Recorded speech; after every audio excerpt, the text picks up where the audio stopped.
Hey there, health explorers. Welcome back to Body Basics. I'm your host, and today we're diving deep into a fascinating but often misunderstood condition called scleroderma. Now, I know what you're thinking. Sclero what? Don't worry, by the end of these 15 minutes, you'll be able to explain this condition to anyone, maybe even your doctor. And trust me, we'll keep it as simple as a piece of cake, minus the calories. In the next few minutes, we'll uncover everything about scleroderma, what it is, its symptoms, causes, and most importantly, how people manage life with this condition. Whether you're dealing with scleroderma yourself, know someone who is, or are just curious about understanding more about autoimmune conditions, this video is your complete guide. Let's start with the basics. What exactly is scleroderma? Well, if you break down the word, sclero means hard, and derma means skin. Pretty straightforward, right? It's like your body decides to turn into a superhero with extra tough skin, except nobody asked for this superpower. Scleroderma is an autoimmune condition where your body's defense system gets a bit confused and starts attacking its own tissues, causing them to harden and thicken.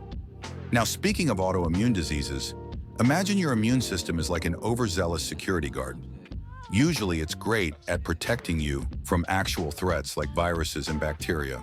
But in autoimmune conditions like scleroderma, this security guard goes rogue and starts treating your own tissues like unwanted intruders. It's like having a bouncer who starts throwing out the actual club members instead of the troublemakers.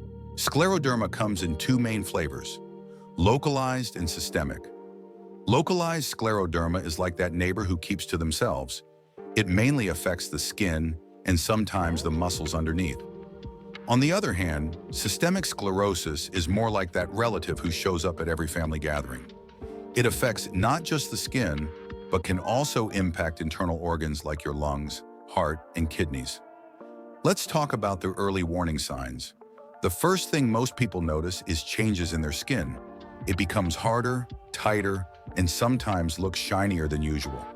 It's like your skin decided to try on a suit that's a size too small. But the real party starter is often something called Raynaud's phenomenon.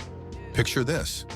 You're reaching into the freezer for some ice cream, and suddenly your fingers decide to put on a light show, turning white, then blue, then red. It's like having your own personal mood ring, except it's your fingers, and it's not nearly as fun. For those with localized scleroderma, the main issue is patches of hardened skin. These patches can be waxy and thick, kind of like candle wax that's dried on your skin, except you can't just peel it off. Some people say these patches look like a map, which is cool if you're into geography, but probably not what you want on your skin. Systemic sclerosis is the overachiever of the scleroderma family. Not content with just affecting the skin, it decides to throw a whole party of symptoms. Joint pain? Check. Stiffness? You bet. Digestive issues? Oh, it's got those too. It's like your body is playing a very unfunny game of symptom bingo. Speaking of digestive issues, let's talk about acid reflux and swallowing difficulties.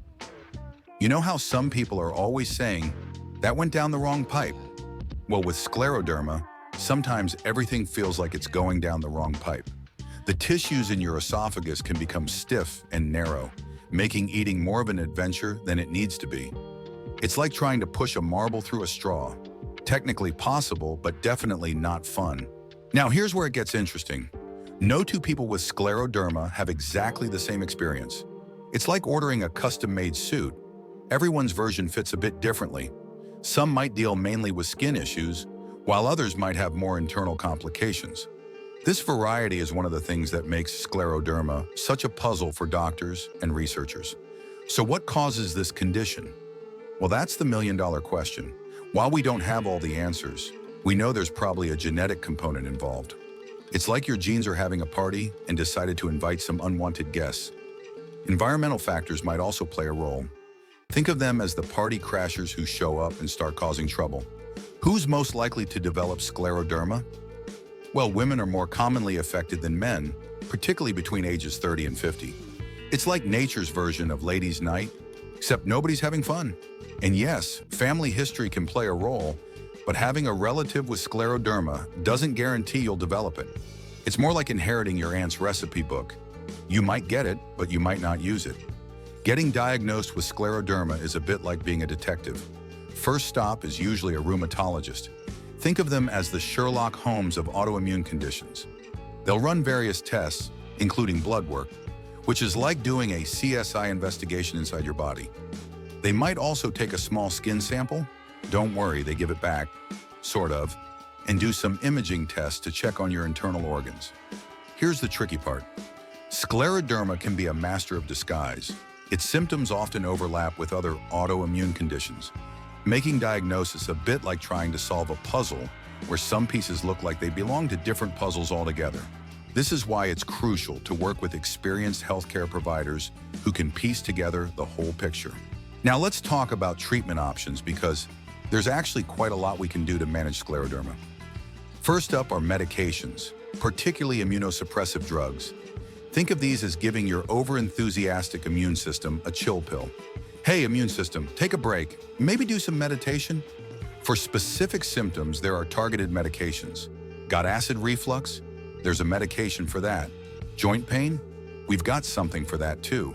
It's like having a Swiss Army knife of medications, each tool designed for a specific job. Physical therapy and exercise are also crucial. Yes, I know what you're thinking.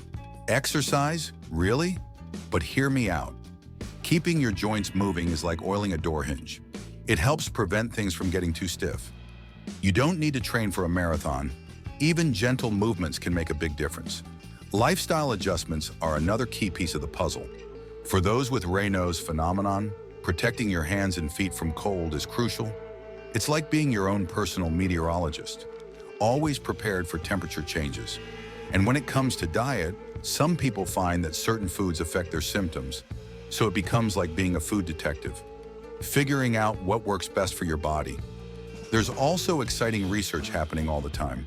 Clinical trials are constantly exploring new treatments, like scientists trying to crack a complex code.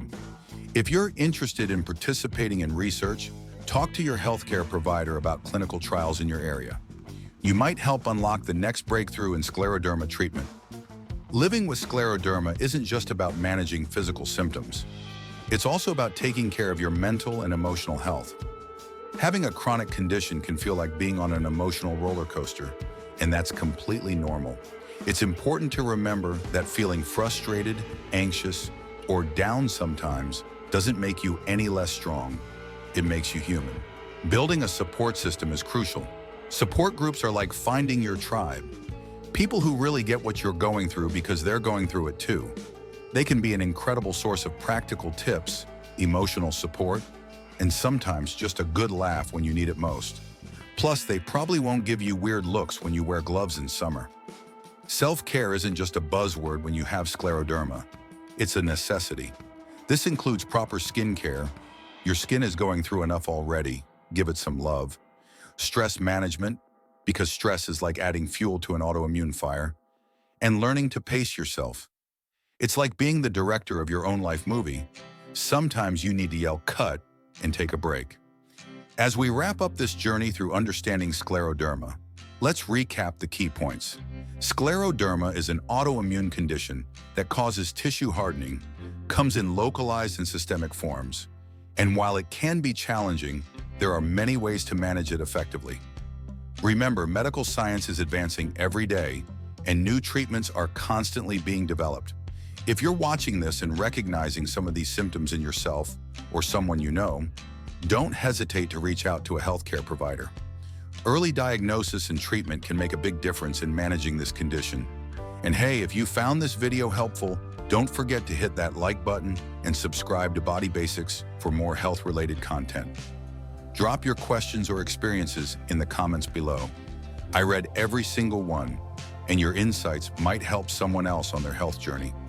Until next time, stay healthy, stay informed, and remember, knowledge is the best medicine. This is Body Basics, signing off.